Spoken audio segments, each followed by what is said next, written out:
Hi everyone, I'm Allison. Thank you for joining me for Where I'm From 244 with Ellen. What have you been reading? Well, I read If This Were Fiction, A Love Story and Essays by Jill Chrisman. I read her recent memoir, and I was in conversation with her, and she recommended a essay in here, A Return to Plum Island. I think it's Going Back to Plum Island. And I wanted to read it, and so I read. I really have a lot of overlap with Jill, and we're not that different in age, and I also just think she's an amazing writer. Hi, Ellen. Hi, Allison. How are you? We did it. Uh, we did it, and I'm kind of looking at the top of my head here. You are a little, yeah. Hmm. Okay, let's see what I can do about that. Well, you're doing great. Whatever you're doing, Thank keep doing you. that, All because right, that's perfect. I'm holding it. Yeah, it keeps wanting to boop. Yeah. I'll hold it. How's that? Yes. That's why I have a stand, because because I do this often enough. It's worth it. How are you today? Happy Friday. Thank you. Oh, it's a beautiful spring day here in New Jersey. Lovely. Doing well. Thank you, Allison. So fun to be here. Oh, thank you. You worked hard on your poem. I was Yeah, right. sure There's you were no going to send me. stopping the editing. I was sure you were going to send me another one right before we went live. I was like, I think I'm going to get one more. Anyway, and that was funny. I think I've seen that comic. So Ellen mentioned a comic. You want to Yeah, so I share? used to be an editor, and one of the production people gave me a picture, which I guess fit me at the time. It was of a skeleton sitting at a desk, and the caption was "Last Edit." Yeah, I mean, Yeah, because I think actually one of the great challenges of being a writer is being able to let it go and knowing when move to and move stop. on. Yeah, Yeah, yeah, because absolutely. you can edit forever. I mean, you can edit Hmm. forever, but it's Hmm. like, oh, when I gotta also write other things. Yeah. So, so I thought Oh, that was so funny. thank God Friday came because now I can move on. Yes, you can enjoy your weekend. Yeah. Uh, well, thank you for joining me. And Ellen and I have spoken before, so we sort of know each other. And Ellen is famous for writing 10,000 thank you notes. Notes. Yeah, I almost said cards, but it's notes, which is an amazing feat. It's been a wonderful journey. I think it's 12 and a half years now. And they've Yeah, just been quietly humming around in the yeah, background, and I would send them out and send some more. And there's great satisfaction in noticing small things around yeah. us. That's what I was going to say. And sort of, yeah, I'm not going to come up with the word that I want right now, but like, centering yourself towards gratitude, like, Yeah, angling toward, oh, what can I see that's special yeah. It's and a choice. joyful.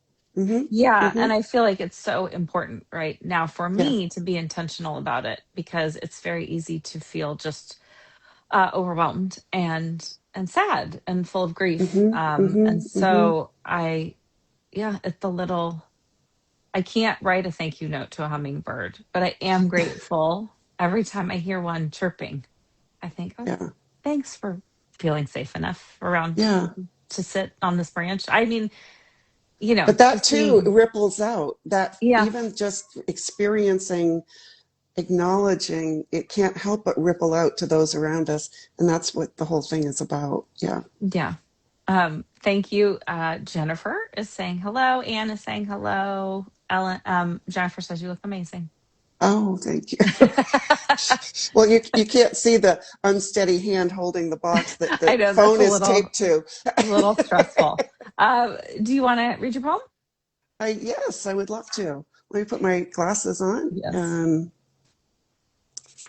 Nice Okay, glasses. thank you. Yes. Where I'm from, a common title here. I am from my grandmother's yeast spread, hot from the oven, butter pooling into every crevice.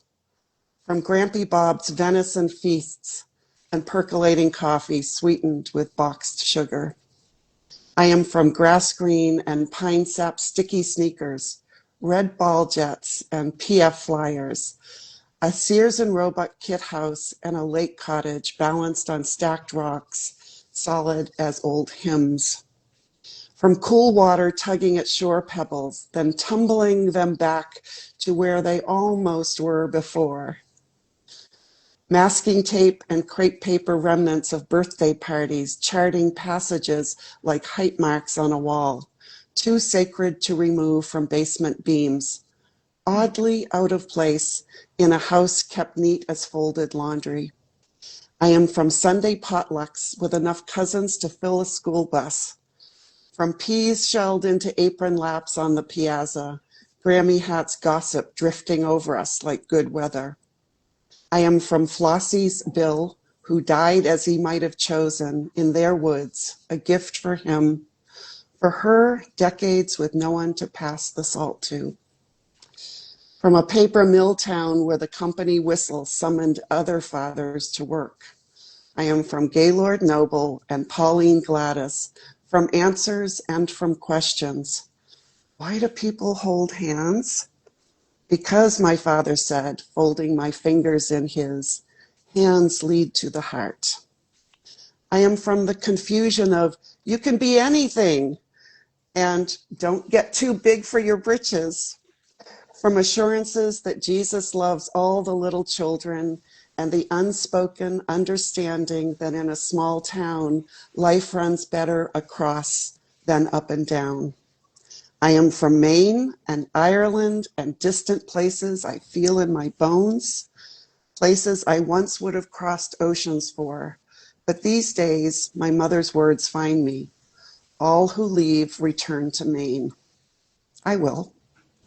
As fringed crepe paper claimed the privilege of another year, so did Gaylord and Polly, Flossie and Bill, Hattie and Bob claim their place in me. Where I'm from is always, always here. Well, thank you. It was beautiful. It really, I mean, I find this prompt and this poem so evocative, and I every time I'm kind of, I sometimes say the same things because I feel it. Mm, Um, I just it's feel it. really a beautiful process, Allison. And I was telling my husband everyone should go through this Hmm. exercise of essentially filling in the blanks, Hmm. but it's like an excavator. It just brings up things that Hmm. um, might not have been connected by just thinking in a linear way For about your sure, your upbringing. I Yeah. agree. Yeah, I think it's full. So, did you find things surprising? Like, was it what you thought it would be, or Well, one of my last edits, Allison, I have to lay them all side by side and see? was remembering the sneakers that I wore. Okay, yeah, I didn't. Okay, I didn't Yeah, remember that. Hmm. they were so cool. They just had a red ball on the back. Hmm. So the red balls and the PF flyers Hmm. um, and the juxtaposition of sneakers that were stained by cut grass, but also sticky from pine sap. It's like yuck and yuck, and isn't it wonderful that we can go out and play and not have to be supervised? Yeah, Yeah. yeah. It was a different time. Hmm. Yeah. Yeah. To be able to explore and did you feel it's interesting because I just read this book I was talking about, if this were a fiction, a love story by Jill Christman, and she grew up, a word might be feral now, like Uh-huh, uh-huh, uh-huh. out, but she didn't always feel safe because of there Mm, wasn't any supervision and things happened to her in her life. mm. um did you feel safe when you were out? Yeah. Entirely safe. And it was a neighborhood with a very busy road headed to Canada Mm. going through it. But, it would not be uncommon for a whole bunch of neighbor kids to be out playing. And one at a time, there'd be a big call from the back door of someone's house saying, Yeah.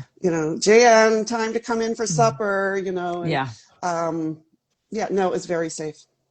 Yeah, I think that's lovely. I mean, Hmm. I grew up in a neighborhood that was it was an island, so it was definitely, there was not a lot of traffic. Yeah. And I have older siblings, and I remember being out with them. I mean, there were no grown-ups. Like, I mean, they just, I mean, it was just, I think there is, I think if you feel safe, it's a wonderful thing to be Yeah, able to yeah. explore. And And the person that's commenting here is my sibling, my only sibling, oh, and I bet her poem would be very, very different, well, she is right? welcome to join Yeah. me because Oh, I great. really am. I'm so interested in family members because of what you're saying. Because I do think birth order and just your age and how you Yeah, experienced. Because yeah, I know my brothers would be completely different. yeah, yeah.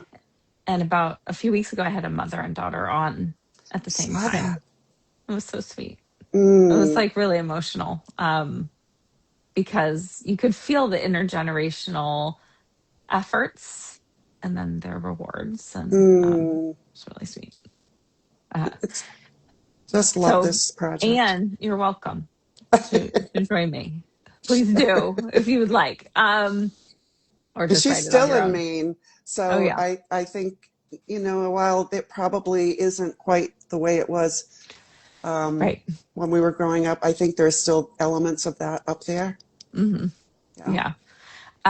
So I'm trying to think of the specifics that because we got off on a tangent, but it was the grass stained sneakers because I thought I did that too, and that was a concern. And I'm like, is it still a concern? I don't, I don't think I never thought about it with my kids in the same way. Hmm. Have they Hmm. bred grass that it doesn't do that? Like grass stains were a thing Yeah. that we were all very concerned about. On knees, on the back of your Yeah, pants, everywhere. yeah. Yeah. Like, is this something that's disappeared? Um, and then I love all the names. I always love all the names Hmm. because it's funny how some return to us, names that weren't cool or old become cool and fun again. And then Yeah. others just are history, Yeah. There just Yeah. aren't a lot of Flossies anymore. Yeah. Yeah. And is that short for something, Flossie? Florence Mm-hmm. and Hattie for Harriet. Hmm. Yes, I had a Harriet, my great aunt Harriet. Um, Yeah. But she was Harriet. She would never have been a Hattie. Oh. She was a very austere lady. Oh. Yeah. Quite the Oh, opposite here. oh yeah. Well, I think Hattie. So you have the you can be anything you want and the don't get too big for your britches. Those weren't the two phrases, but those were the vibes. Yeah, So no, the sky's the limit, but mhm, who do you think you are? mhm, It's like, mhm, well, ah, or you've changed since you went to college. And yes, mhm, those two mhm, lines just kind of summed up that tension that existed mhm, between we didn't bring you up that way and you you have our support to do whatever you want. Yeah. mhm. So there were both unspoken and spoken rules and then invitations to break them. So I'm still trying to figure it out, Alice. Yeah, I was gonna say, how'd you navigate that? I don't think I did very well. I think there's a limit that gets self-imposed when you're told a few times not to get too big for your britches, right? Hmm. Or there Hmm. can be unless you have a very strong interior. Um, I think I mean, I got too smart for your own good. That was one of mine. And uh-huh. which is sort of in that Yeah. same Yeah. area. And you just think, what is that? I mean, you just internalize it, of course, Yeah. because you're a Yeah. child and you just kind of take things. Um, that was from my dad and my brothers. And then in retrospect, I think, what does that even mean? How can you be too, and is that something we mostly say to girls?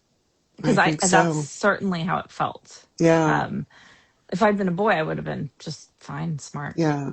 Yeah. Wouldn't have been a problem. But the girl, it Yeah. was like, oh, you're not gonna kind of fit into your role Yeah. And there's in the way probably you should. protection and concern behind it.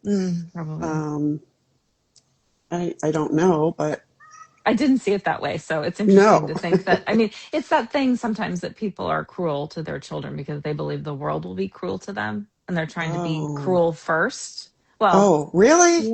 yeah, I think so. Yeah, Oh a my little bit of that. God. Yeah. Yeah, and to try to kind of get you to be Hmm. smaller, Uh-huh. or me Uh. for sure. And Um, how did that translate to your adulthood?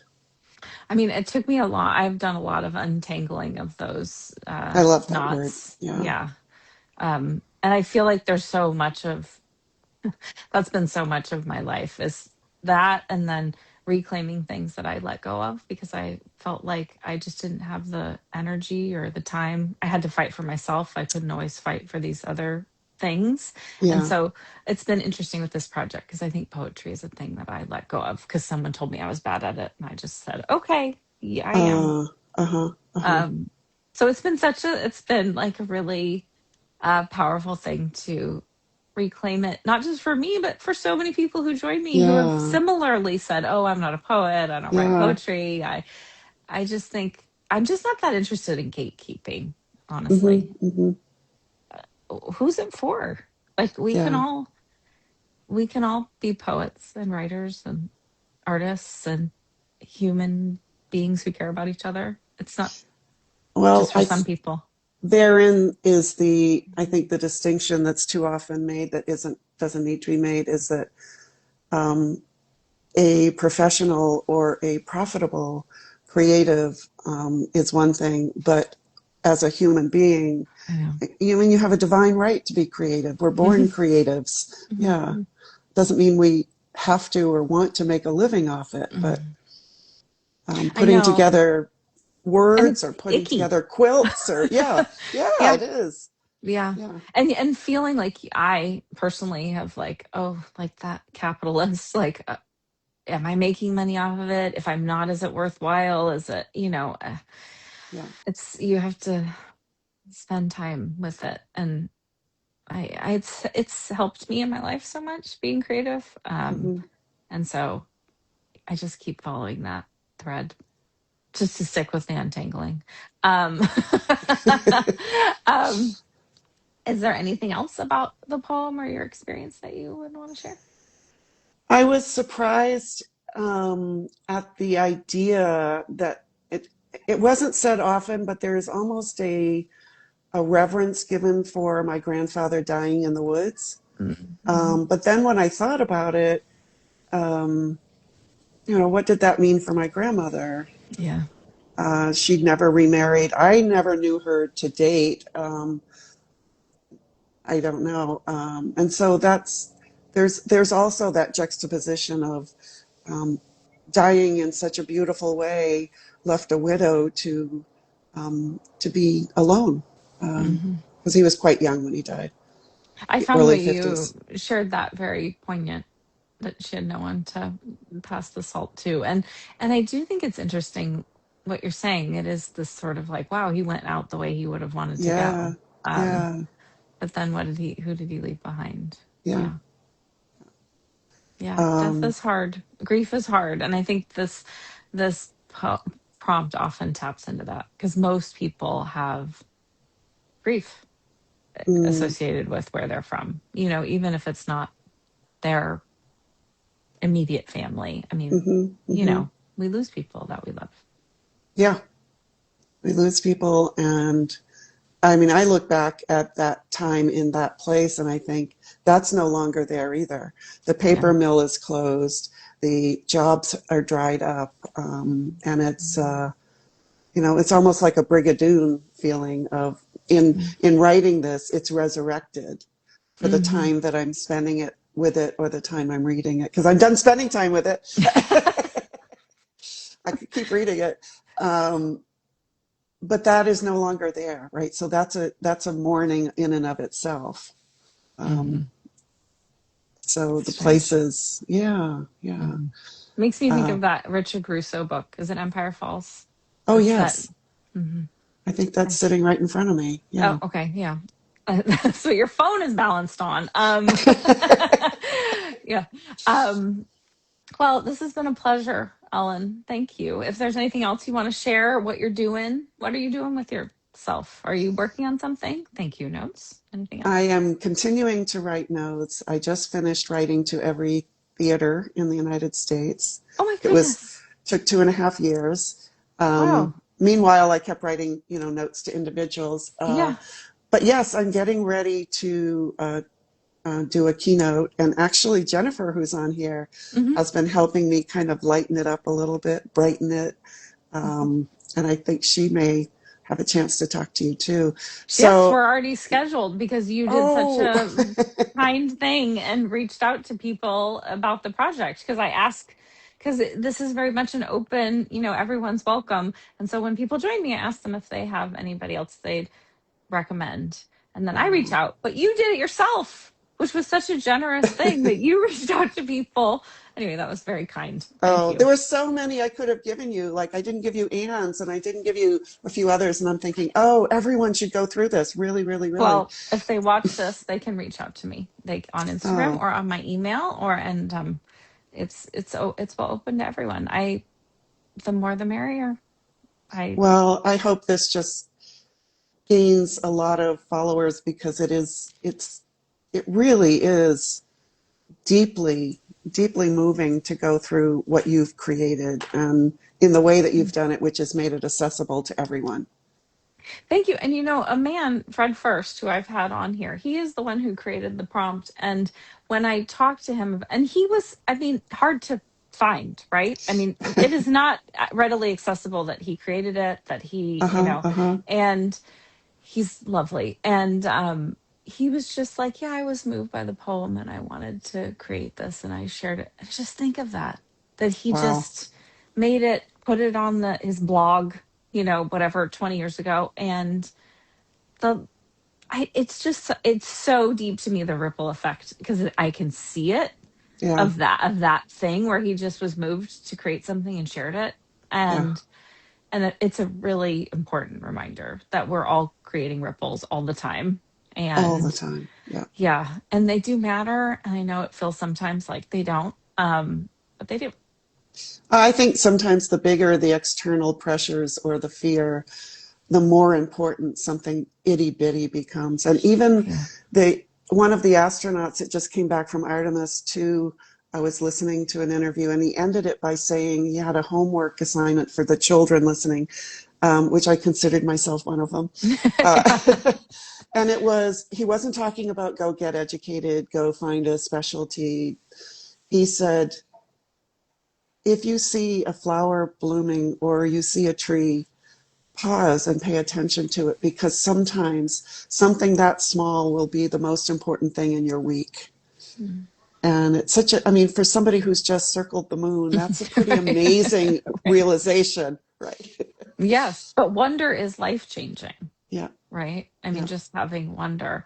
I love that you wrote all the theater companies. I was a theater major, and one of my peers has a theater company. And the work she does, she's so passionate about, and it takes her whole heart and life and yeah, everything to do yeah. it. I mean, it is a labor I of think love. it's profoundly important to I know. democracy and Yeah. thinking and being in community in a theater and seeing other people's reactions and what Yeah, did they find funny about that. And I mean, it's an extraordinary way to pass a couple hours.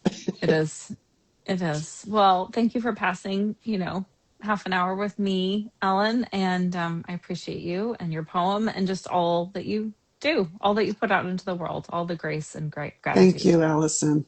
And likewise. Okay. Have a lovely weekend. Bye bye. Bye.